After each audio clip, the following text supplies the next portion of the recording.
evacuación deberá ser actualizado al menos una vez al año, considerando el número de residentes y especialmente las personas ocupantes con discapacidad, con movilidad reducida, infantes y población no hispanoparlante, señalando las acciones determinadas para su evacuación segura y expedita, debiendo incluir acciones de capacitación que procedan y los respectivos simulacros de evacuación según los diferentes tipos de eventos o emergencias. Siempre deberá mantenerse en la recepción o conserjería del condominio un archivo de los documentos que conforman el plan de emergencia y el plan de evacuación actualizados, incluido un plano del condominio con indicaciones de las vías de evacuación y las instalaciones de emergencia, tales como los grifos o bocas de incendio, sistema de respaldo de energía o grupos electrógenos, alumbrado de emergencia, sistema de detección de humos y alarmas, red seca, red húmeda, sistema de extinción natural automática, incluyendo además las instalaciones de agua potable, alcantarillado, electricidad y calefacción, con los artefactos a gas contemplados y sus requerimientos de ventilación si correspondiese, y cualquier otra información de instalaciones o recintos que sea necesario conocer frente a los distintos tipos de eventos o emergencias considerados en el plan. La elaboración del primer plan de emergencia, así como sus actualizaciones, serán realizadas y suscritas por un ingeniero en prevención de riesgos, debiendo dar cumplimiento a la norma técnica que para dicho efecto señala el reglamento de esta ley. La actualización de este plan deberá ser suscrita además por el presidente del comité de administración y por el administrador del condominio. El plano de emergencia, incluido en el plan de evacuación, así como sus actualizaciones, deberán ser entregados en formato material y digital a la respectiva unidad de Carabineros de Chile y del Cuerpo de Bomberos que corresponda a la comuna donde se emplaza el condominio. Dichas entidades podrán hacer las observaciones que estimen pertinentes a la persona natural o jurídica propietaria que presente el primer plan de emergencia o al comité de administración, tratándose de las actualizaciones del plan. Ese es el artículo 40, perdón. Gonzalo. Está muteado. Ahí sí. Ahí puedo. Ya. Espérense, voy a volver a... ¿Dejé de compartir o no? Sí. Dejé de compartir sin querer, perdón. Vuelvo a ponerlo. Ya, este artículo, bueno, el plan de emergencia existe en la ley vigente, pero una de las modificaciones importantes, si recuerdan cuando fuimos con el ministro Cristian Monker a presentar los lineamientos centrales del proyecto, estaba acá en este artículo. El plan de emergencia fue un artículo que se trabajó bastante, se escuchó a invitados al respecto, fueron de carabineros, de bomberos, se precisó la norma en función de lo que dijeron ellos y lo que dijeron otros invitados. Voy a ir pasando una revisión de algunos de los cambios. Ser más preciso respecto de cuáles son las emergencias. Antes, en la norma vigente dice incendios, terremotos y semejantes. Entonces, ante siniestros o emergencias tales como incendios, terremotos, tsunamis u otros eventos que puedan dañar a las personas, a las unidades y o a los bienes de dominio común del condominio. Las acciones a tomar antes, durante y después del siniestro de emergencia ya están en la norma vigente. Aquí aparece como si fuera nuevo, pero aquí aparece tomar antes, durante y después del siniestro. Eso está. Pero esta idea de con especial énfasis en la alerta temprana y los procedimientos de evacuación antiincendio es una novedad. La idea es, lo de la alerta temprana se vincula también con la preparación de la comunidad para enfrentar estos eventos, con los simulacros de emergencia, de evacuación, el plan de evacuación como algo distinto del plan de emergencia. El plan de evacuación forma parte del plan de emergencia, no son exactamente lo mismo. El plan de emergencia es algo más amplio, dentro de los cuales está el plan de evacuación, ¿ya? El plan de emergencia incluye, por ejemplo, las acciones, ahí cuando dice las acciones a tomar antes, es el simulacro, pero el plan de evacuación ya es efectivamente cómo se va a enfrentar una determinada situación, determinado siniestro. Entonces, el primer plan de emergencia que debe contener el plan de evacuación, aquí esto es una novedad importante, tendrá que ser suscrito por la persona natural o jurídica propietaria del condominio y deberá acompañarse como antecedente para solicitar la recepción definitiva del proyecto. Esto es adelantar el plan de emergencia. En la norma vigente dice que la confección de este plan es responsabilidad del comité de administración y que debe someterlo a una asamblea extraordinaria citada especialmente a ese efecto entre los primeros 3 meses de su nombramiento. ¿Qué significa eso? Que los condominios empiezan a ser habitados sin tener un plan de emergencia, lo cual no es pertinente, digamos. O sea, el plan de emergencia tiene que estar listo cuando entra la primera persona a habitar ahí, porque la emergencia puede llegar en cualquier momento. Entonces, el plan de emergencia lo tiene que hacer quien está construyendo el condominio. Otra cosa es que después se someta a validación de la Asamblea Extraordinaria de Copropietarios si se mantiene ese plan de emergencia o se modifica, pero por lo menos hay uno. Ese uno que se pide como requisito entonces para la recepción definitiva del proyecto. Si es un proyecto que ya existía, ya está edificado y que después se acoge a copropiedad, que podría ser es muy común, pero podría pasar, bueno, ese plan de emergencia se pide cuando se solicita el certificado referido al artículo 48, es el certificado por el cual se acoge un proyecto al régimen de copropiedad inmobiliaria. Entonces, este inciso, el segundo, tiene esa novedad, el adelantar la exigencia del plan de emergencia a instancias anteriores a la entrada de los ocupantes al condominio, porque tiene que estar antes de que ocurra cualquier tipo de siniestro. Eso es algo muy importante de aprobar, ojalá. Esta idea también de que deben actualizarse los planes de emergencia, debe ser actualizado por el Comité de Administración cuando se modifiquen las condiciones generales de seguridad contra incendio y el buen funcionamiento de las instalaciones de emergencia definidas en el permiso de edificación. Después se vuelve a esta idea de la actualización, así que voy a ir recogiéndolo después. Respecto del plan de evacuación, también debe ser actualizado, y esto creo que lo dijimos cuando hicimos la presentación general del proyecto. El plan de emergencia, en el inciso anterior dice, bueno, deben ser modificados cuando se modifiquen las condiciones generales de seguridad contra incendio. El plan de emergencia en estricto rigor no se deberá estar modificando tan seguido. Lo que sí se modifica anualmente o debe ser actualizado es el plan de evacuación. ¿Por qué? Porque el plan de evacuación tiene más detalles respecto de los ocupantes del condominio. Entonces, en el plan de evacuación uno debiera considerar, como dice ahí, el número de residentes, especialmente las personas con discapacidad, con movilidad reducida, infantes y población no hispanoparlante. Entonces, en el fondo, el plan de evacuación ya es mucho más detallado. Lo hace el Comité de Administración y se tiene que encargar de, por ejemplo, dejar constancia que en el departamento tanto vive una persona que está postrada y que, por tanto, en el momento de una evacuación de emergencia, alguien, probablemente la persona encargada de abordar una emergencia, carabineros, bomberos, etcétera, sepan que en ese departamento o en esa unidad hay alguien que requiere una ayuda especial. Se incluye, por ejemplo, bueno, discapacidad, movilidad reducida, infantes, población no hispanoparlante también se incluyó, porque hay algunos condominios en que hay una población importante de población no hispanoparlante y las instrucciones del plan de evacuación tienen que ser entendidas por ellos. Por lo tanto, si es un condominio en el cual hay una comunidad importante de personas que no hablan castellano, no tiene mucho sentido que las instrucciones estén en castellano porque podrían no reaccionar apropiadamente. Entonces, que haya una preocupación por ese tipo de situaciones. Después, el tema de la información disponible, ¿ya? Algo hay en la norma vigente, dice que debe mantenerse en el archivo de documentos del condominio un plano del mismo con indicación de los grifos, sistemas de electricidad, agua potable, alcantarillado, calefacción, seguridad contra incendio y cualquier otra información que sea necesario conocer para casos de emergencia. Ya está en la norma vigente, pero la idea es tener un inciso un poco más preciso al respecto, que tenga que estar en la recepción o consejería del condominio un archivo de los documentos que conforman el plan de emergencia y el plan de evacuación actualizados, con un plano del condominio, con las vías de evacuación, las instalaciones, los grifos, los sistemas de respaldo eléctrico, red seca, red húmeda, todo lo que se necesita tener claridad a la hora de enfrentar una emergencia, dónde están las instalaciones más relevantes o que podrían generar algún tipo de peligro, artefactos a gas, etc. Después aparece la elaboración, ¿quién debe hacer este primer plan de emergencia? Y dijimos que quien estaba a cargo de presentarlo es el que desarrolla el proyecto, el que construye el condominio, pero quien lo elabora técnicamente, lo elabora un profesional, un ingeniero en prevención de riesgo, debiendo dar cumplimiento a la norma técnica que para dicho efecto señala el reglamento de esta ley. No entraríamos acá en ese detalle, pero en el fondo el primer plan de emergencia tiene que cumplir ciertos mínimos y lo debe realizar alguien especializado en estas materias. Y que la actualización de estos planes debe ser suscrita por el presidente del comité y por el administrador del condominio. Otras mejoras, y terminando, bueno, el tema de la disposición de esta información por parte de carabineros y bomberos, ¿ya? Claro, pueden estar los planos en la consejería, pero si la consejería no está accesible al momento del siniestro, no tiene mucho sentido. Entonces, esta información también debe ser entregada en formato material y digital a carabineros y a bomberos, sin perjuicio de que también, como se entrega como antecedente para la recepción definitiva del proyecto, también está en la Dirección de Obras Municipales. Ahí hay otro respaldo más de la información. Entonces está respaldado en distintos lugares porque es información que tiene que estar siempre disponible.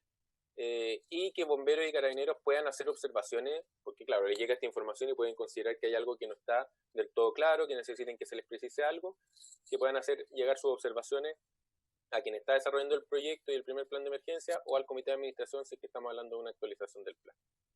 Ese es el artículo sobre el plan de emergencia. Hay otros artículos, los que vienen a continuación, que también están en este título de la seguridad del condominio, pero que tiene que ver más con las certificaciones de gas y otro tipo de materia sobre la seguridad. Pero este es el artículo sobre el plan de emergencia y que después del reglamento de la ley podría entrar en mayores precisiones, pero aquí consideramos que está buena parte de lo que se requiere que tenga la ley y es una mejora respecto a la norma vigente. Comentarios, observaciones. Si no las hay, pasamos a votar. ¿No? Voy a pedir la unanimidad para este artículo. ¿Me la conceden? Eso sí, tienen que activar las cámaras para... Presidente, es que aquí eso. El diputado Espinosa, que para tomar la unanimidad, pero el diputado Espinosa no lo tengo expresando voluntad, porque no sé si no está. Preguntemos. Diputado Espinosa.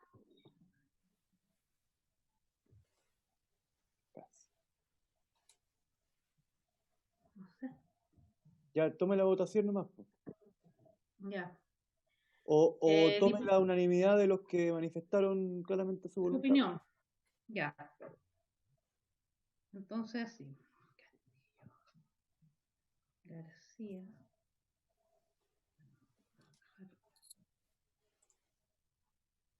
¿Cómo es la cosa?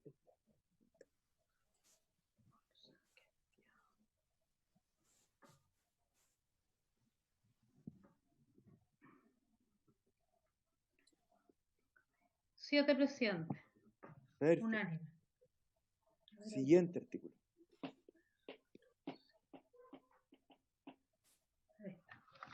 Artículo 41. Los copropietarios, arrendatarios u ocupantes de las unidades que compongan el condominio están obligados a facilitar la expedición de revisiones o certificaciones en el interior de las mismas, cuando hayan sido dispuestas conforme a la normativa vigente. Si no otorgaren las facilidades para efectuarlas, habiendo sido notificados por escrito por el administrador en la dirección que cada uno registre en la administración, serán sancionados conforme a lo dispuesto en el artículo 27. Presidente, este artículo es igual al de la norma vigente, tiene unas precisiones de redacción o de referencia de artículo y apunta que los copropietarios ocupantes deben permitir que se hagan las certificaciones. Esto, por ejemplo, las revisiones o certificaciones, el más usual es el de las revisiones de las instalaciones de gas. Ya. Y todos los que hemos vivido en condominio tenemos que dejar ahí. En el Senado tampoco hubo ninguna indicación al respecto de esto, ¿cierto? No, todo está igual. Entonces voy a pedir la unanimidad nuevamente.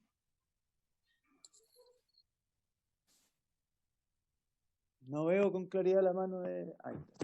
Ya. No se trató. Ya, deme 2 segundos.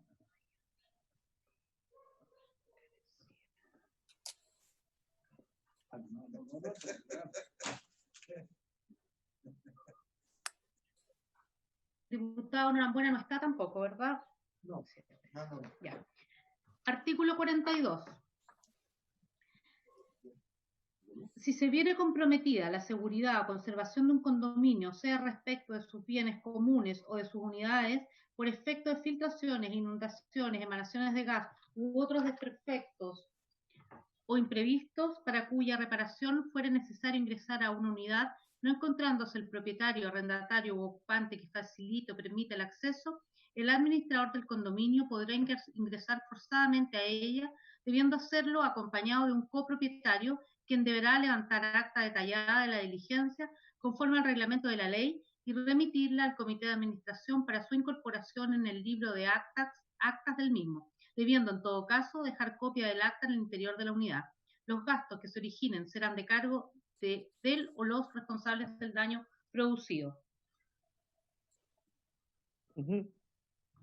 Presidente, esto tiene que ver con entrar a una unidad cuando está comprometida la seguridad o conservación del condominio, no es para cualquier cosa, digamos, y las precisiones son... Entiendo castellano. Por eso, pero es que no, las pequeñas modificaciones son que hay que estar acompañado de un copropietario, no necesariamente un miembro del comité, porque si una Claro, eso es lo que veo. Y el imprevisto. Sí, y el imprevisto, sí, pero un poco lo y el tema del acta también, ¿no? El acta, igual está quien levantará acta detallada de la diligencia incorporando la misma al libro de acta, y aquí dice que deberá levantar acta detallada conforme al reglamento de esta ley y remitirla al comité para su incorporación al libro de acta, porque claro, es un acta que levantó el administrador con un copropietario, entonces hay que remitírsela al comité para que le incorpore. Una consulta, ¿cuál es la reflexión que lleva a incluir la palabra imprevistos?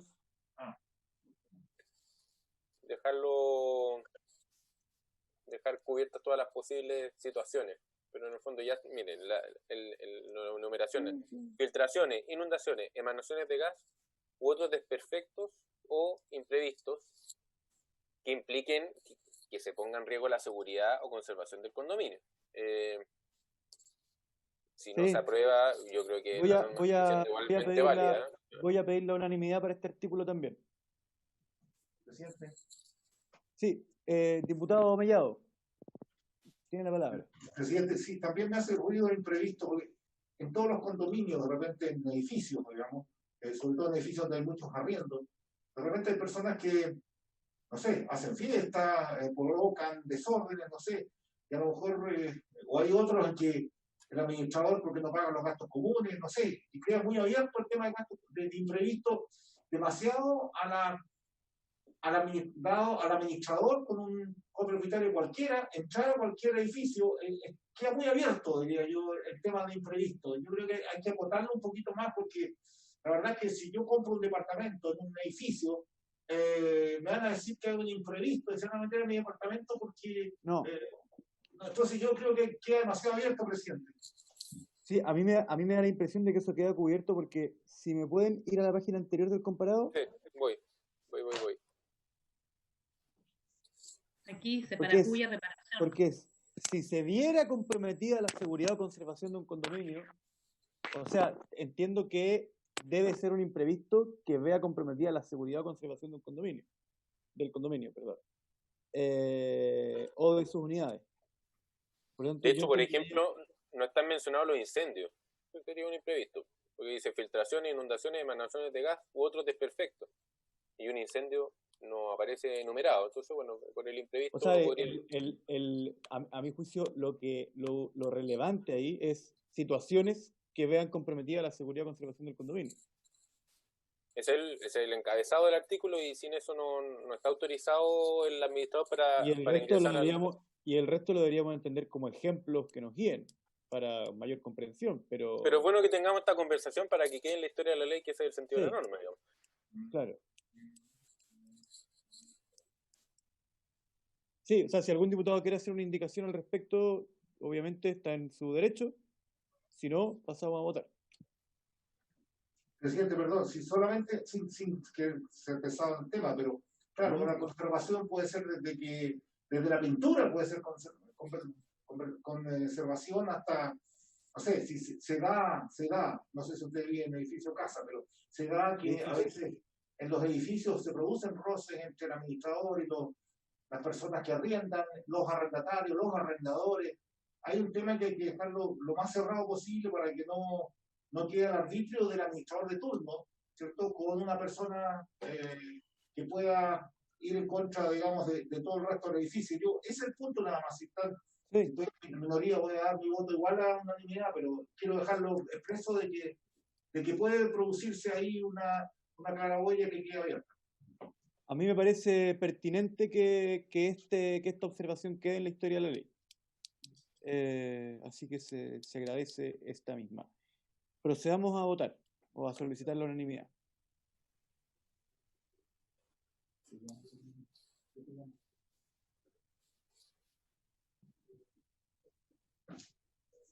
¿Diputado Jarpa? Sí. Estamos votando. ¿Sí? Ya. Unánime, presidente. 7 votos a favor. Artículo 43. Todas las unidades de un condominio que contemple el destino habitacional deberán ser aseguradas contra riesgos de incendio, incluyéndose en el seguro los bienes de dominio común en la proporción que le corresponda a la respectiva unidad.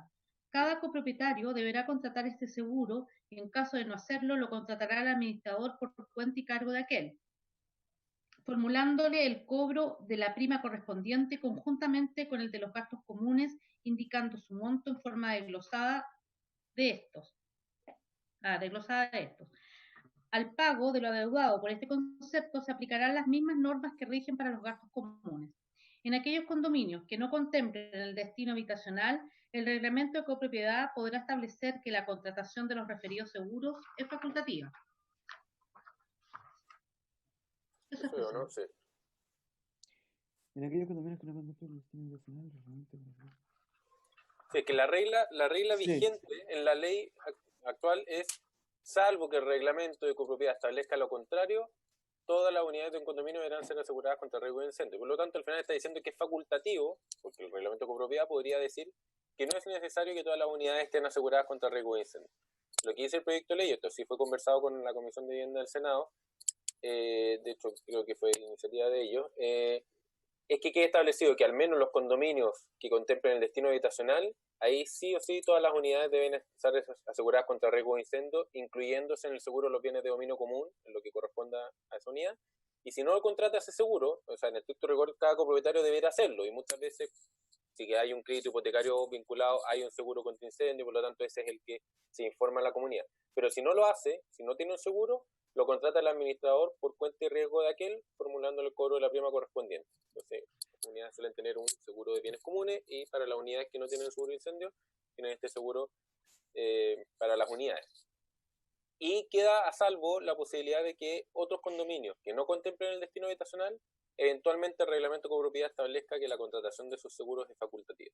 Quedaría en manos del reglamento de copropiedad decidir eso, un poco en línea con la ley vigente. Y si lo decide, pasa a funcionar igual que el resto, claro, y se le cobra la prima. Sí. Ya. Eso es. Voy a pedir la unanimidad para este artículo también. Una consulta, presidente, ¿me permite? Sí, por favor, diputado. Vengo de invitado, pero mire. No, por favor. Si usted vive en el departamento contiguo al mío y usted no toma seguro, la administración le tiene que tomar el seguro sí o sí y cargárselo de los gastos comunes. Exacto.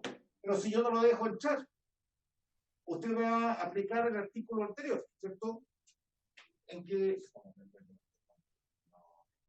No hable con el punto.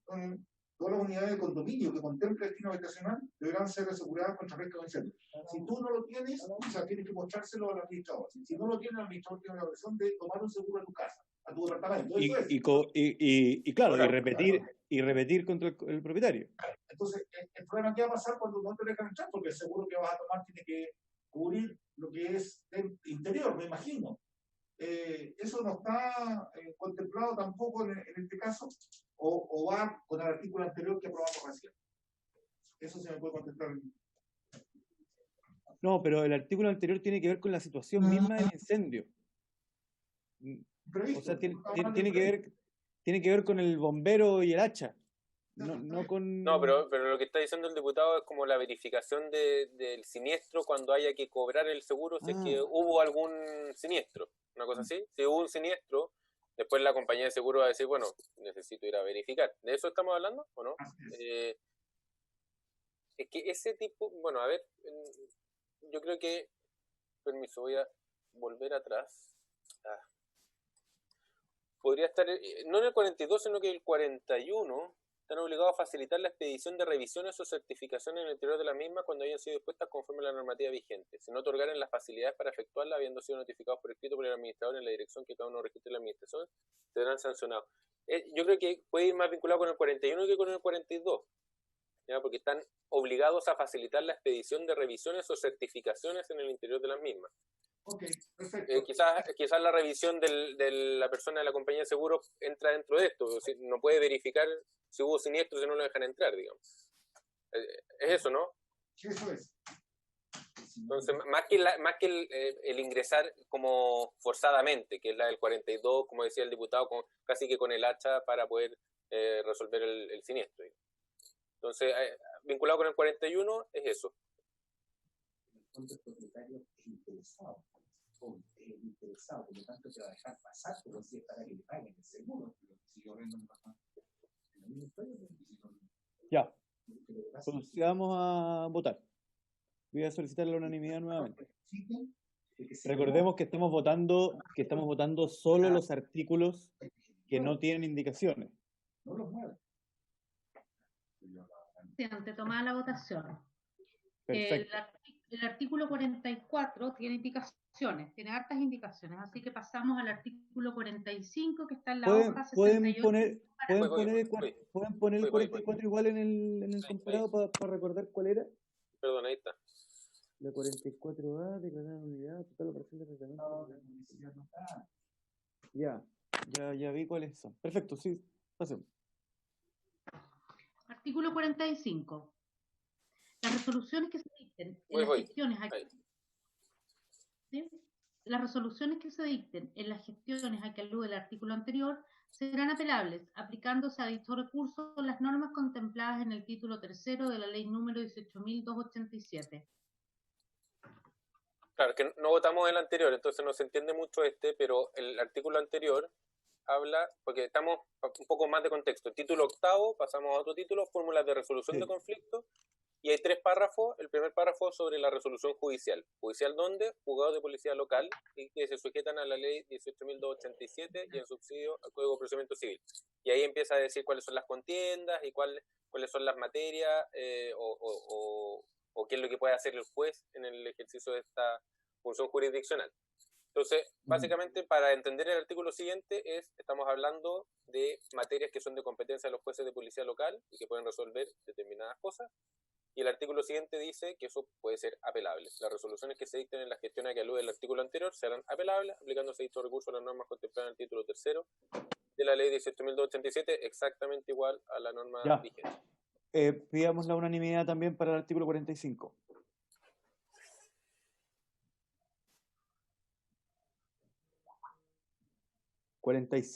Ya es otro... Perdón.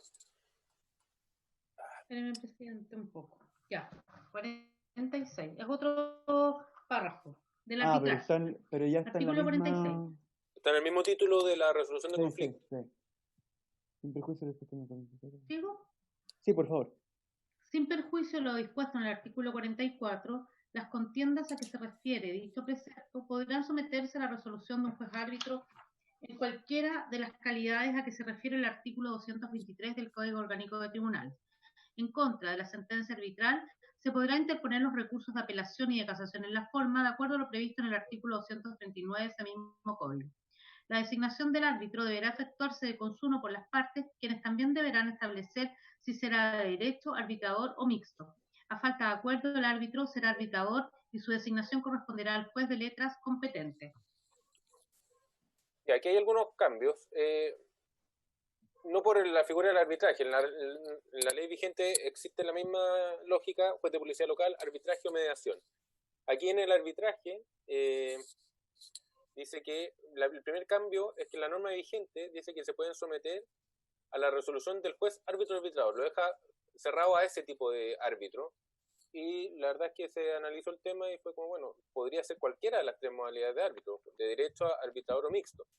Cualquiera de las calidades que se refiere al artículo 223 del Código Orgánico de Tribunales. No tendría por qué quedar circunscrito solamente al arbitrador. Después habla de que las sentencias se podrán interponer los recursos de apelación y de casación en la forma, conforme al 239, exactamente igual a la norma vigente. Y el último inciso se modifica porque la ley vigente dice el árbitro deberá ser designado por acuerdo de la asamblea. Ya falta de acuerdo, pero el juez letrado de turno.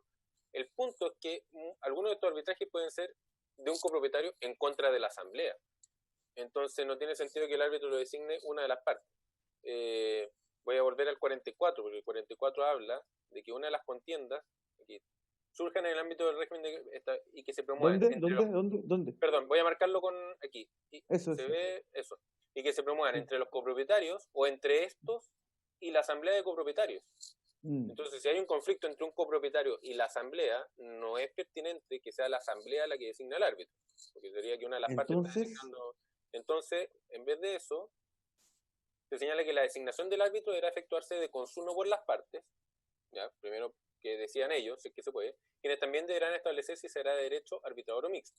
A falta de acuerdo, el árbitro será arbitrador, para poner alguna regla, y su designación corresponderá al juez de letras competente. Si no logran ponerse de acuerdo las partes en la designación del árbitro, tendrían que ir al juez de letras a pedir ayuda en esa designación. Y el tipo de árbitro sería arbitrador. Eso... Ah, claro, Gonzalo. ¿Observaciones, comentarios? Pido la unanimidad para el artículo 46 también.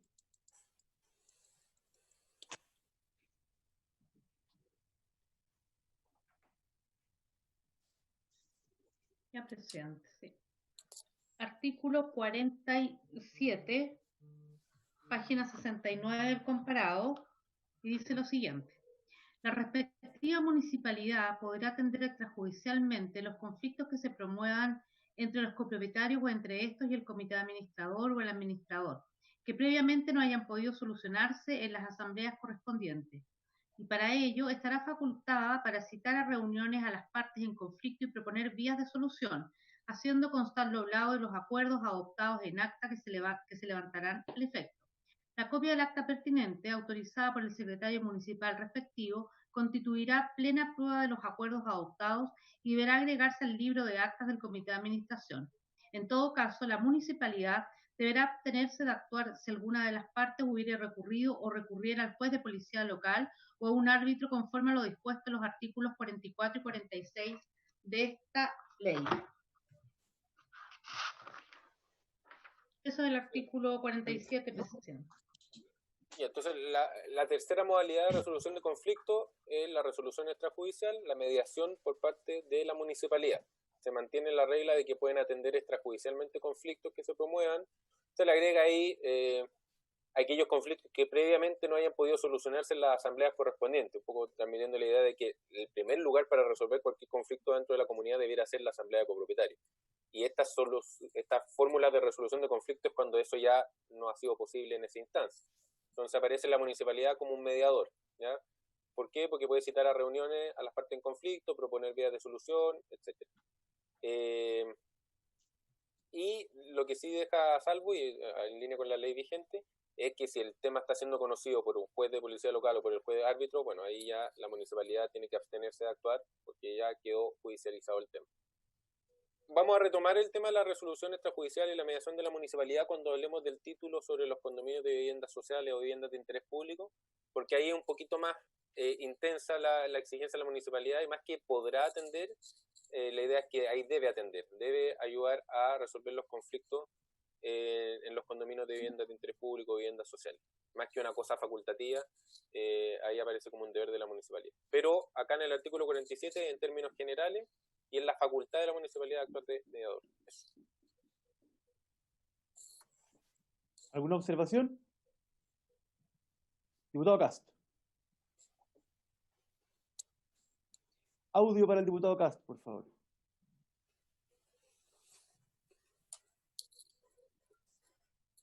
No hay caso. Presidente, dígame. Vamos, que pido audio para el diputado Cast. Bueno, diputado Cast, incorpore su discurso vía mail. Espéreme. Muy bien, muchas gracias. ¿Me escucha, presidente? Sí. Saludar, Gonzalo, a los aquí presentes, secretaria. Una duda que me queda, Gonzalo, a ver si es posible entender, porque no fui capaz de dilucidar al leer este artículo, si es que cabe la posibilidad de que el proceso en primera etapa, dentro de los copropietarios y la asamblea, por ejemplo, si hay un conflicto, se resuelva, por ejemplo, en primera etapa designando que esto se quiere resolver por la municipalidad, que en el fondo se vaya a recurrir a esta instancia de común acuerdo. Pero durante el proceso de común acuerdo, una de las partes no esté de acuerdo con la resolución o el camino de la municipalidad y ahí vaya a recurrir a la justicia ordinaria. En ese caso, podría recurrir y se elimina, digamos, todo el proceso anterior. O sea, arbitrariamente las personas que no les gusta la solución que dé la municipalidad van a la justicia y todo lo que sucedió antes queda en cero, digamos, ¿no? Pasa un poco eso, o sea, la resolución extrajudicial se basa en que las partes están dispuestas a llegar a esa solución, pero si alguna de las partes quiere recurrir a tribunales, pasaría eso, o sea, del momento en que recurre al juez de policía local, termina bloqueando este otro mecanismo. Ya. Porque en el fondo tiene cuenta, o sea, la resolución extrajudicial va a ser efectiva en la medida que cuente con la voluntad de los que están participando en ella. Si alguno de los que está involucrado en el conflicto no quiere acogerse a ese sistema y quiere ir por la vía judicial, efectivamente bloquea esta posibilidad. Ese es el efecto que tiene. Pero porque en el fondo tiene derecho a acceder a la justicia y que sea un órgano jurisdiccional el que resuelva. Perfecto, pero en el caso que sea un juez, o sea, un árbitro designado. Ah, no, ahí es distinto. O sea, si yo ya estoy con un arbitraje, asume la condición de ser ya justicia ordinaria, en el fondo. Es un órgano jurisdiccional, por lo tanto tengo que, o sea, no me puedo después salir del arbitraje e irme al juez de policía local. Ya, y jurídicamente no es posible, habría que reformar una serie de otras cosas para poder asignarle el rol de árbitro a un funcionario municipal.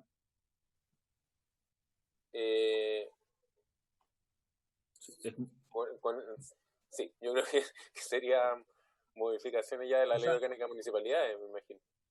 Ya, no, por eso, pero no hay, es que creo que se va a ocurrir mucho de que muchas de estas herramientas municipales que yo creo que son la primera instancia a la cual la mayoría de los condominios sociales recurren, después se entrampa cuando obviamente la persona no va a estar de acuerdo uno de los dos no va a estar de acuerdo con la solución y van a pasar siempre a esta segunda etapa y probablemente van a quedar muchos casos pendientes. No, eso era la observación. Gracias, Gonzalo. Gracias, diputado. ¿Y no hay más observaciones? Procedo a pedir la unanimidad para el artículo también. La diputada Olivera tiene la palabra pedida. Diputado Olivera, disculpe. Gracias, presidente. La verdad es que yo pedí la palabra hace rato porque era por el artículo 44. La verdad es que me habían quedado algunas dudas. O sea, perdón. Por favor. Porque quedó pendiente el 44 y en el 45 se hacía mención al artículo 44. Tenía la duda ahí, pero ya pasó, ya lo votamos, así que no se preocupe. Muchas gracias. Pero, diputado Olivera, si quiere hacer la consulta, está en su derecho y es el momento y el lugar para hacerlo. Lo que pasa, presidente, es que me quedaba la duda porque como hay una indicación en el 44 sobre la letra B, mi duda era más que nada respecto de que después cuando se vote esa indicación no nos vaya a jugar en contra de lo que estamos votando. Entonces quería pedirle a Gonzalo si nos podía aclarar ese punto respecto de la letra B, porque esa es la indicación que está pendiente. Claro, son los riesgos de la metodología que elegimos. Gonzalo, entiendo que la pregunta es para ti, así que... Sí. A ver, el 45 era esta idea de la segunda instancia, digamos, resoluciones que se dicten en el artículo anterior serán apelables. El 44, entiendo yo que las indicaciones presentadas son respecto a cuáles son las facultades que podría tener el juez de policía local.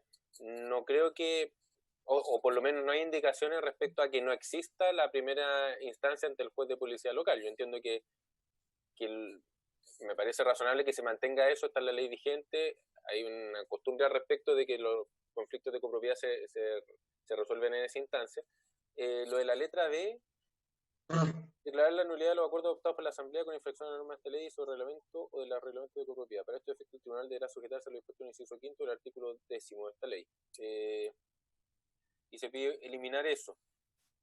Pero lo que pasa es que ahí está hablando de la acción de nulidad que está en el artículo 10 y que lamentablemente se me acabó el cuaderno donde tenía anotado cuando votamos el artículo 10, pero creo que el artículo 10 quedó pendiente o quedó aprobado, Claudia, porque dejar si que lo logro pillar en el otro cuaderno. Lo tengo aprobado. Está aprobado, ¿no es cierto? Sí. Entonces ahí en esa mención al inciso 5 del artículo 10 unánime. Me estoy moviendo para allá. Aquí, 1, 2, 3, 4, 5. El procedimiento judicial se sustanciará en conformidad a lo dispuesto en el artículo 44 de esta ley con las siguientes excepciones. Se deberá comparecer patrocinado por un abogado habilitado. La solicitud de nulidad se notificará al administrador, quien la comunicará a cada uno de los copropietarios. Y una vez notificada la solicitud de nulidad, cualquier copropietario podrá hacerse parte en el juicio. Entonces hay una remisión a ese mecanismo.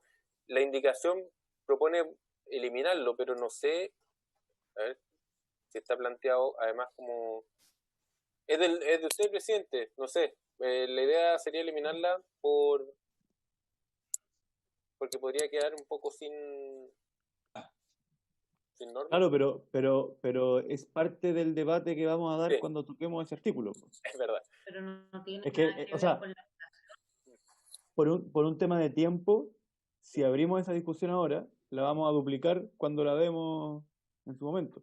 Yo entiendo que los artículos que vamos a discutir después podrían gatillar eventualmente que si aquí hacemos algún cambio tengamos que corregir el 45 si se estima pertinente, que ya quedó votado, porque está directamente vinculado. Entonces le ponemos ahí una marca de eventualmente podría ser objeto de revisión si es que cambia el 44. Podríamos tener una categoría...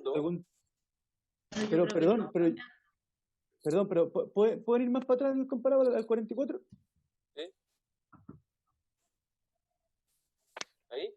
Sí. No, ahí.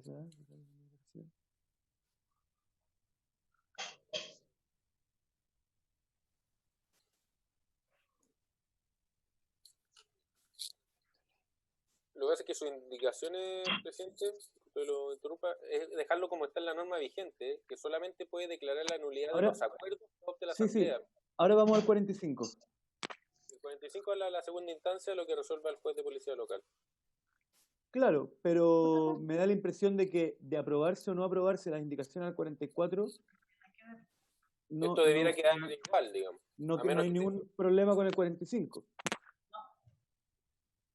A menos que queramos discutir que haya segunda instancia o no, pero... Igual Gonzalo y Claudia, yo les solicitaría que tengamos una especie de post-it virtual que diga artículo que está relacionado con otro. Además, también confiamos en que la diputada Olivera lo hará ver en su momento, cuando haya una discordancia. ¿Cierto? Pero en este punto concreto no creo que tenga que ver el 10 con el 40 y 45, lo único que hace es consagrar la segunda instancia en materia de policía local. Por eso, yo digo, además que el 45 actual es exactamente igual que el 33, inciso segundo vigente, ¿no? Igual, copiado. Ya, pues, y las indicaciones que hay al 44 son justamente para hacer que la norma se mantenga como está la vigente. Así es. Entonces no calza, pero igual es bueno que nos vayamos anotando como hace la diputada Olivera cuando algo nos podría quedar incongruente.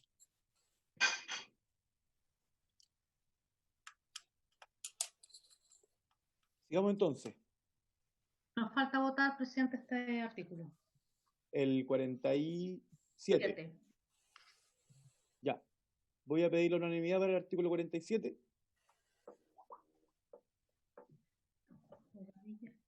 Castillo. García. Señor Norambuena, ¿está? Sí, ahí lo veo. Ya está. Presidente unánime. Perfecto, vamos a publicarlo. Gran acuerdo nacional. 9 votos a favor. Artículo 48. Uy. No sé si tiene... Maragua. De la Constitución de la Copropiedad. Artículo 48. Para acogerse al régimen de copropiedad inmobiliaria, todo condominio deberá cumplir con las normas exigidas por esta ley y su reglamento, por la Ley General de Urbanismo y Construcciones, por la Ordenanza General de Urbanismo y Construcciones, por los instrumentos de planificación territorial y por las normas que regulen el área de emplazamientos del condominio, sin perjuicio de las excepciones y normas especiales establecidas en esta ley, en el decreto con fuerza de ley número 2 del Ministerio de Hacienda de 1959 y en el Reglamento Especial de Viviendas Económicas. Corresponderá a los directores de obras municipales verificar que un condominio cumple con lo dispuesto en el inciso anterior y extender el certificado que lo declare acogido al régimen de copropiedad inmobiliaria, haciendo constar en el mismo la fecha y la notaría en que se redujo a escritura pública el primer reglamento de copropiedad y la foja y el número de su inscripción en el registro de hipoteca y gravámenes del conservador de bienes raíces. Este certificado deberá señalar las unidades que sean enajenables dentro de cada condominio. Tratándose de condominios de viviendas sociales, deberá especificarse dicha condición en el referido certificado, sin perjuicio de lo establecido en el artículo 67 respecto de los condominios existentes a la fecha de la publicación de esta ley. Podrán acogerse al régimen de copropiedad inmobiliaria los predios con edificaciones existentes o con proyectos de edificación aprobados, así como los predios con sitios urbanizados o con proyectos de urbanización para condominios tipo B aprobados. Con todo, en el caso de los predios con proyectos de edificación o de urbanización aprobados para acogerse al régimen de copropiedad inmobiliaria, se deberá dar cumplimiento a lo establecido en el artículo 136 de la Ley General de Urbanismo y Construcciones respecto de las obras de urbanización en el espacio público existente o afecto a utilidad pública, y además la enajenación de las unidades solo podrá efectuarse una vez recepcionadas por la Dirección de Obras las obras de edificación y o de urbanización de la unidad o sitio que se enajene. Esto sin perjuicio de que el certificado que declare el proyecto acogido al régimen de copropiedad inmobiliaria permita la reserva o suscripción de contratos de promesa de compraventa respecto de las unidades enajenables, siendo aplicable lo dispuesto en el artículo 138 bis de la Ley General de Urbanismo y Construcciones. Si al solicitar el permiso para la ejecución de las obras que contempla el condominio, el interesado informa que el proyecto posteriormente se acogerá al régimen de copropiedad inmobiliaria, el director de obras municipales no solo deberá verificar el cumplimiento de las normas urbanísticas aplicables, sino también el de las exigencias urbanas y de construcción contempladas en esta ley. En el caso del inciso anterior, para extender posteriormente el certificado que acoge el proyecto al régimen de copropiedad inmobiliaria, el director de obras únicamente deberá verificar el cumplimiento de las exigencias relacionadas con la reducción, escritura pública e inscripción del primer reglamento de copropiedad, sin perjuicio de la revisión que habrá de efectuar respecto de la existencia del plan de emergencia y del cumplimiento del respectivo permiso para otorgar la recepción definitiva de las obras. No quedó fácil este artículo. No. Bueno, se explica por sí mismo, ¿no? Sí. A ver, vamos por parte. Es necesario que haya un artículo que establezca cómo una determinada edificación o condominio en general pase a quedar acogido bajo este régimen. Se necesita que alguien verifique el cumplimiento de la norma y que otorgue el certificado que lo acoge al régimen de copropiedad, y es el director de obras, ¿ya? Tiene que cumplir con las normas exigidas por la ley de copropiedad, por el reglamento de la ley de copropiedad, pero también por la Ley General de Urbanismo y Construcciones, la Ordenanza General de Urbanismo y Construcciones y los instrumentos de planificación, ¿ya? Sin perjuicio de excepciones, etcétera. Eso en el primer inciso está tal cual la norma establecida, en la norma vigente, algunas precisiones de redacción. Corresponderá al DOM otorgar ese certificado, verificar que se cumple y extender el certificado, reducción a escritura pública de eso, etcétera. Son temas de publicidad que es necesario que existan.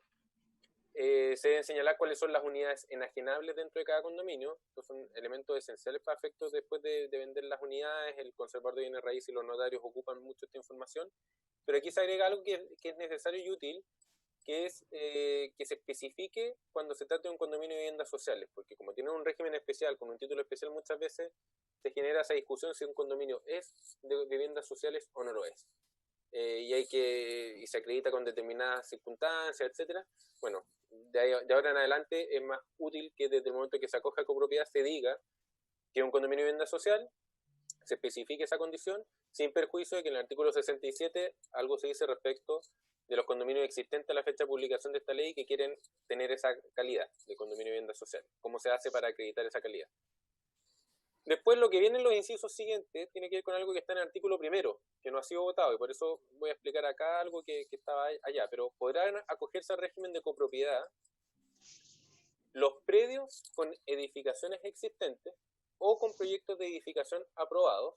Entonces, en el fondo, yo me puedo acoger a copropiedad con un edificio que ya existe o con un sitio que tiene un proyecto de edificación que está aprobado y que se va a construir. Y yo me acojo a copropiedad antes de que eso esté recibido. Tengo un proyecto de edificación aprobado. También podría ser los predios con sitios urbanizados o con proyectos de urbanización para condominio tipo B aprobados. Entonces, lo mismo, predios, en el otro era predios con un edificio construido, aquí es el predio con un condominio con los sitios ya urbanizados o con un proyecto de urbanización. Y aquí se hace una salvedad y una precisión respecto a la norma vigente, porque en la norma vigente también se permite el condominio tipo A o tipo B, y en el del condominio tipo B se entiende que puede ser un sitio, y está esta discusión de si que el sitio tiene que estar urbanizado o no. Acá se aclara, con todo, que en el caso de los predios con proyectos de edificación o de urbanización aprobados, para acogerse al régimen de copropiedad se deberá el cumplimiento de lo establecido en el artículo 136 de la Ley General de Urbanismo y Construcciones respecto a las obras de urbanización en el espacio público existente o afecto a utilidad pública. ¿Qué significa eso? El 136 exige que tienen que estar ejecutadas las obras de urbanización o al menos tienen que estar garantizadas. Y después agrega, eso para acogerse al régimen de copropiedad, dar cumplimiento al 136, obras de urbanización ejecutadas o garantizadas, y después dice, una cosa es acogerse, pero después viene la enajenación de las unidades, y la enajenación de las unidades solo puede efectuarse una vez recepcionadas por la Dirección de Obras las obras de edificación y o de urbanización de la unidad o sitio que se enajenan. Por lo tanto, solo se pueden enajenar sitios urbanizados. Entonces, ¿de qué sirve que me haya acogido a copropiedad antes? Bueno, igual tiene un efecto, y es lo que dice ahí.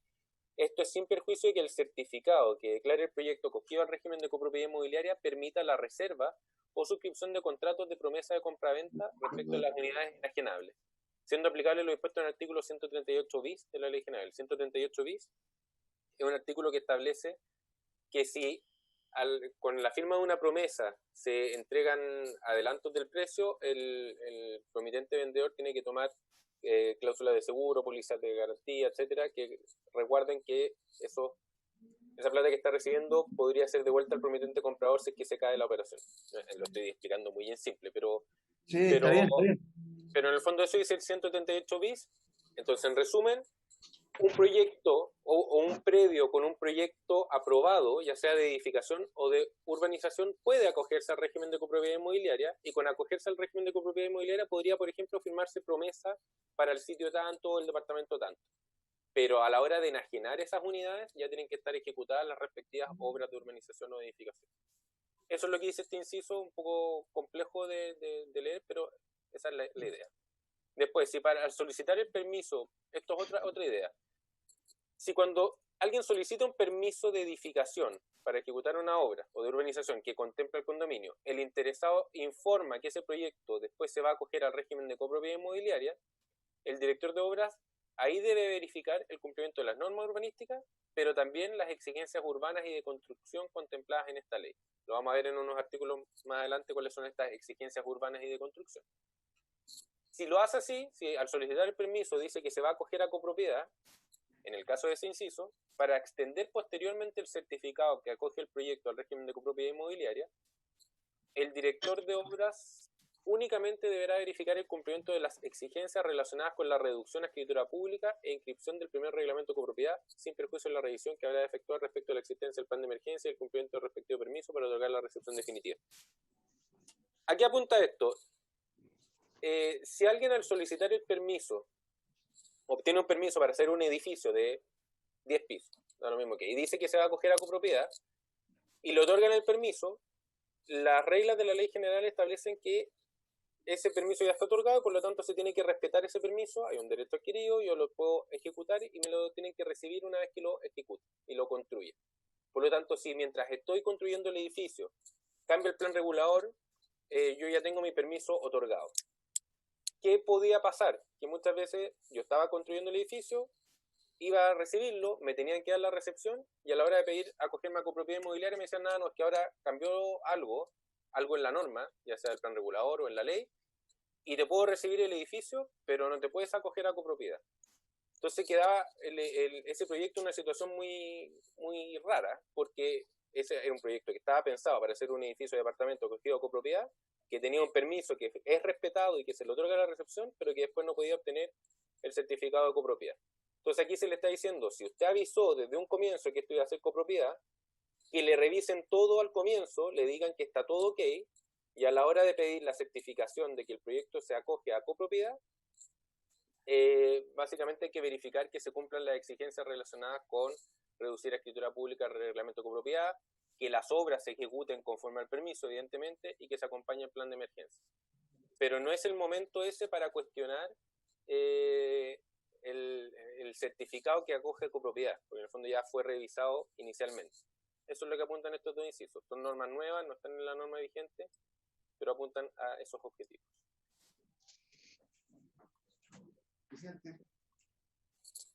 Presidente, la secretaria, no sé, el diputado Romano García dice que no, solo escucha modular con lo que hablamos, pero no escucha absolutamente nada. ¿Podrá haber el tema? Estoy viendo si hay alguien de computación para que lo pueda auxiliar, por favor. Sí, ya lo estaba haciendo.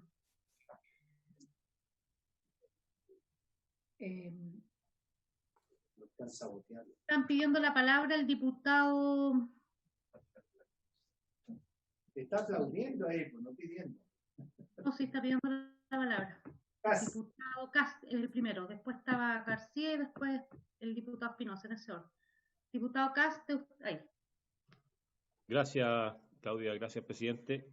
Una pregunta, Gonzalo. Yo la verdad que este artículo no lo quise intervenir porque es muy complejo y entiendo el espíritu de lo que se está buscando acá, de perfeccionar cosas que están hoy día bien poco claras al momento de resolver pedir una recepción, en caso que hayan cambiado las condiciones o que haya cambiado el criterio interpretativo del director de obras por un cambio de la persona. Eso también ocurre en muchos casos, pero hay algo que me hace mucho ruido acá y que yo estaba tratando de ver la posibilidad simplemente de no aprobar este artículo, pero creo que vale la pena perfeccionarlo, es que tiene que ver con que margina absolutamente las posibilidades que hemos visto de acoger a copropiedad condominios rurales. Porque hay muchas quejas de situaciones rurales donde tienen una cierta... son agrupaciones de parcelas, por ejemplo, y que no pueden ellos someterse a reglas que obliguen a los copropietarios a cumplir las normas que ellos mismos se ponen como comunidad. Entonces, yo he hecho varias indicaciones en otros artículos que los vamos a votar cuando corresponda votar los artículos con indicaciones, pero en este caso se está marginando expresamente por las exigencias que se le están poniendo a cualquier obra, a cualquier proyecto que no tenga las urbanizaciones hechas. Y en el caso de los condominios rurales, estas urbanizaciones no se exigen porque no son necesarias para una estructura rural. Entonces, puede que la consecuencia de esto, que el espíritu es correcto, en áreas urbanas, signifique una obstaculización de una constitución de un reglamento de copropiedad de gente que está en la zona rural. No sé si me explico. No sé, presidente, ¿vamos a recoger más observaciones o contesto directamente? Deme, presidente. Perdón, sí, conteste nomás, Gonzalo. Ya, gracias. Bueno, lo que señala el diputado acá, efectivamente está relacionado con otras indicaciones que ha presentado, si no me equivoco, en el artículo primero. El tema de los condominios rurales, el proyecto de ley plantea que, voy a ir al artículo primero, ¿ya? Respecto de los posibles emplazamientos, dice que los condominios pueden estar emplazados en el área urbana y excepcionalmente en el área rural cuando se trate de proyectos de vivienda cuya construcción haya sido utilizada por el artículo 55. Y después expresamente, y esto es iniciativa de algunos senadores de la comisión, dijeron que los predios rústicos divididos o subdivididos conforme al decreto de ley 3516 no podrán acogerse al régimen de copropiedad regulado en la presente ley. La intención ahí del Senado, de la Comisión de Vivienda del Senado, es que esta es una ley que aplica para los proyectos emplazados en el área urbana y solo excepcionalmente los rurales del 55 porque operan en sí mismos como un pequeño proyecto urbano por la escala que tienen, etcétera. Pero los proyectos rurales no se les aplica esta ley y se terminan rigiendo en la práctica por reglamentos de normas comunes o equivalentes. Se organizan bajo otra modalidad y no a través de esta ley. Por eso yo entiendo que lo que plantea, y de hecho ahí está la indicación, del diputado Cast. Y va muy vinculado, por eso digo que el artículo 48 tiene que ver con el artículo primero y el diputado Cast lo hace presente acá, digamos, porque dice, no veo los condominios rurales. No, en el 48 no están los rurales porque están vinculados con este artículo primero que los deja fuera. Los condominios rurales no se acogen a la ley de copropiedad. Claro. Así está concebida. Claro, por lo mismo que mi indicación eliminaba este párrafo que he puesto el Senado, respecto a que los pedidos rústicos divididos o subdivididos conforme al decreto de ley no podrán acogerse a esta ley. Yo estaba haciendo una indicación que eliminaba ese párrafo, porque me parece que es no considerar una realidad que existe en muchas zonas de Chile, en donde hay, como le digo, agrupaciones de parcelas, donde ellos no tienen ninguna posibilidad de exigirle a un vecino que se comporte de acuerdo al espíritu y a las reglas que ellos mismos se pusieron para conformar esa comunidad. No pueden exigirle el pago de gastos comunes, no pueden, o sea, entonces hay una desprotección de lo colectivo en pos de lo individual que a mí me parece que deberíamos sin duda incorporar en esta legislación. No se trata de esto de fomentar en ningún caso de que hayan urbanizaciones irregulares, esto no tiene nada que ver. De hecho, los predios rústicos divididos están definidos en base a un decreto de ley. O sea, estamos hablando de parcelas que están expresamente definidas de acuerdo a la legislación chilena. Entonces, me parece, yo no sé, creo que muchos parlamentarios acá que representan a zonas rurales, yo soy uno de ellos que represento a la Quinta Interior, está esta situación. Y como te digo, muchos vecinos se quejan de que llegó un vecino nuevo que no paga gastos comunes, que deja la basura en cualquier parte, que tiene perros sueltos, o sea, no tienen ninguna posibilidad de normarse entre ellos para una convivencia más sana. Entonces, abro la discusión, porque claro, si bien este artículo que estamos discutiendo no tiene observaciones, sí indirectamente empieza a intervenir en un área que me gustaría plantear también dentro de la discusión. O sea, yo creo diputado, perdón, Gonzalo, diputado Cast, para no extender las discusiones más de lo necesario, ¿le gustaría que pasáramos este artículo a la lista de los pendientes para que usted tenga tiempo de formular las indicaciones que sean necesarias? Si es que a la comisión le parece bien, yo le sugeriría. No, pero eso lo veo yo. Está bien. Si al presidente le parece bien. Entonces. Sí, no hay problema. Entonces, suspendamos el debate para el momento en que... Parece que fue la luz, salió de la oscuridad. O sea, para que no dupliquemos debate, haga la indicación y tenemos esta discusión, pero indicación en mano. ¿Ya? Perfecto, continuemos. Artículo 49. Voy. Perdón. Sí.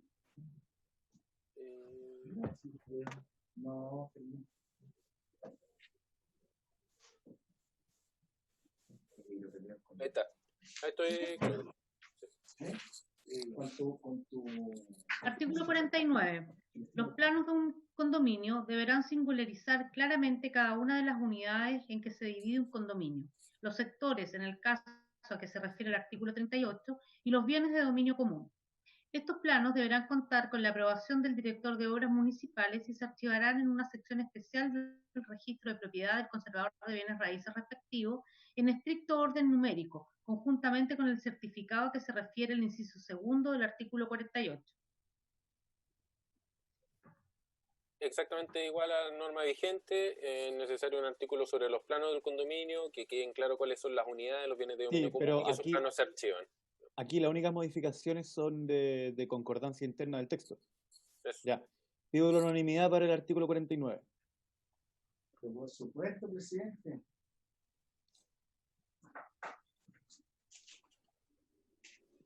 ¿Estamos?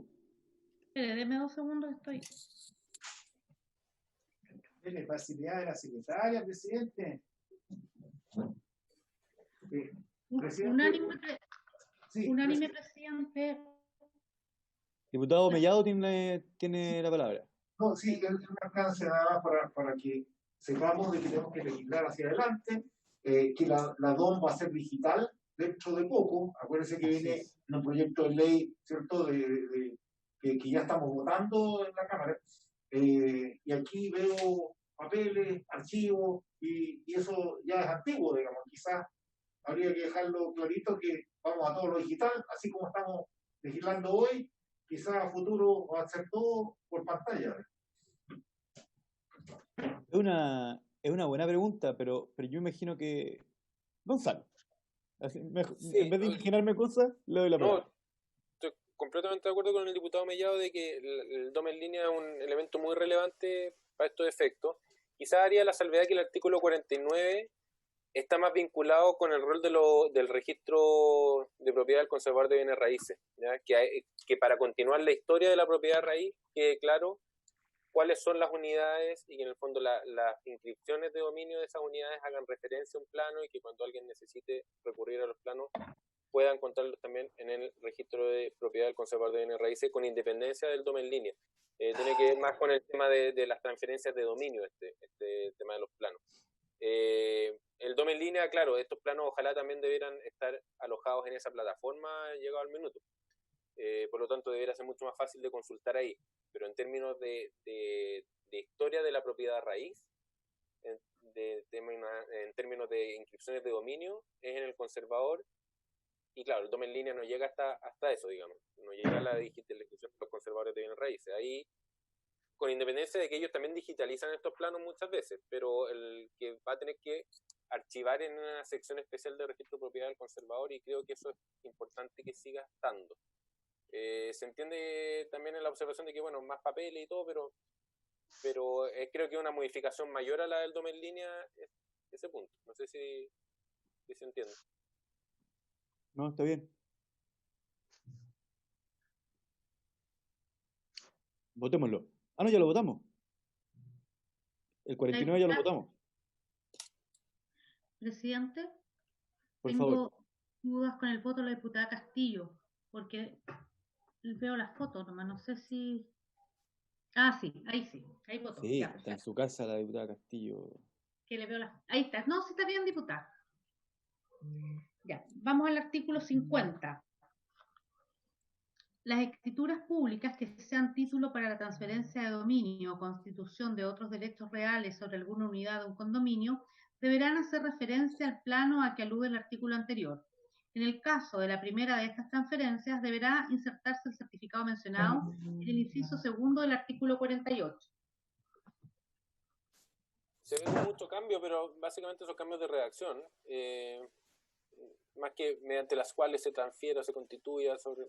Escrituras públicas que sean título para la transferencia del dominio o constitución de derechos reales deben hacer referencia al plano. Y si es la primera de esas transferencias, debe insertarse el certificado mencionado en el inciso segundo y el certificado que acoge el proyecto a copropiedad inmobiliaria. Son requisitos de formalidades que hay que cumplir a la hora de suscribir esa escritura pública. Voy a pedir la unanimidad para el artículo 50 también.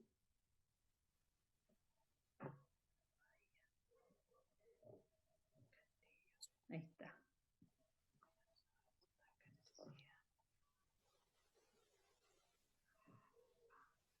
Diputado Norambuena está ahí. Olivera, diputado Mellado. Ya, presidente. Unánime. 8 votos a favor. Artículo 51. La inscripción del título de propiedad y de otros derechos reales sobre una unidad contendrá las siguientes menciones. 1. La fecha de inscripción. 2. La naturaleza y fecha del título, así como la notaría en que se extendió. 3. Los nombres, apellidos y domicilios de las partes. 4. La ubicación y los deslindes del condominio que pertenece a la unidad. 5. El número y la ubicación que corresponda a la unidad en el plano de que trata el artículo 49. 6. La firma del conservador. 7. En general, todas las demás formalidades que han de cumplir los títulos que deben inscribirse de acuerdo al reglamento del registro conservatorio de bienes raíces. Ya, yo aquí tengo una duda. Obviamente en el punto 7, porque los restos son iguales. Mi pregunta es si el reglamento, o sea, ¿cuáles son las formalidades que puede establecer el reglamento? No una duda con respecto a esta ley, sino que una duda con respecto a los reglamentos de... Es que no lo tengo acá a la vista, pero... no me equivoco, son los artículos 52 y 53 del reglamento del registro conservatorio. El 52 están los títulos que deben inscribirse, en el 53 los que pueden inscribirse. Si no me equivoco, no lo tengo acá abierto, lo debería antes Pero son esas formalidades, las formalidades que están en el artículo... No recuerdo, pregunta de examen de grado. Tal cual. 52 y 53. Son esas formalidades. Está referido a eso para que no vaya a entenderse que porque no lo dijo la ley de copropiedad no deben cumplirlas. No, deben cumplirlas igual. Ya, una precisión que podría... Mire, si no está el número 7... Yo creo que no significa que no... yo no sea mayor abundamiento. Yo lo tomaría como un número que busca dejar a salvo que no vaya a ser que alguien no cumpla con esas formalidades porque no, es que la ley de copropiedad no lo dijo. No, exacto. Bueno, también debe cumplirla. Sería muy absurdo que alguien dijera eso porque la pregunta no es lo que dice la ley de copropiedad, sino la pregunta es en qué forma queda esto inscrito. Pero sí, yo no tengo problema con el 7 tampoco. Así que voy a pedir la unanimidad también para el 51 si nadie pide la palabra en los próximos 10 segundos. Pido la unanimidad para el artículo 51. Nos quedan 3 minutos. A tomar la votación. Perfecto, 52. 52. La resolución del director de obras municipales que declare acogido un condominio al régimen de copropiedad inmobiliaria será irrevocable por decisión unilateral de esa autoridad. Sin perjuicio de lo dispuesto en el inciso anterior, la Asamblea podrá solicitar al director de obras municipales que proceda a modificar o dejar sin efecto dicha declaración, debiendo en todo caso cumplirse con las normas vigentes sobre urbanismo y construcciones para la gestión ulterior respectiva y recabarse la autorización de los acreedores hipotecarios o de los titulares de otros derechos reales si los hubiere. Si se deja sin efecto dicha declaración, la comunidad que se forme entre los copropietarios se regirá por las normas del derecho común. Es poco usual que pase, pero eventualmente alguna comunidad podría querer desafectar del régimen de copropiedad inmobiliaria. Puede solicitarlo. Lo que pasa es que genera una comunidad.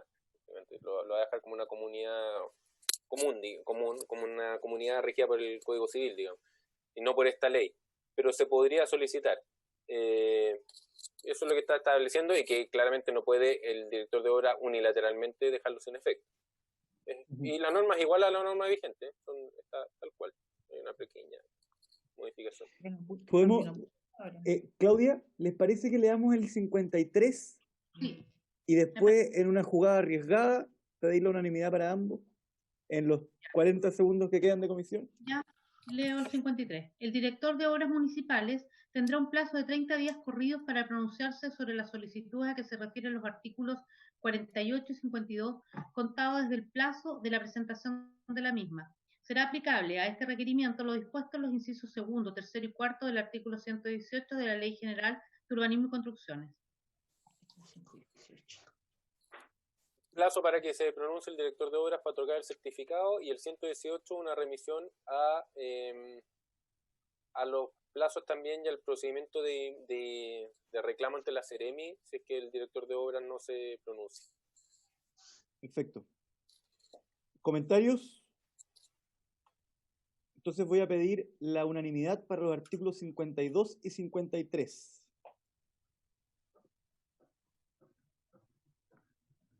Ya, presidente, estamos.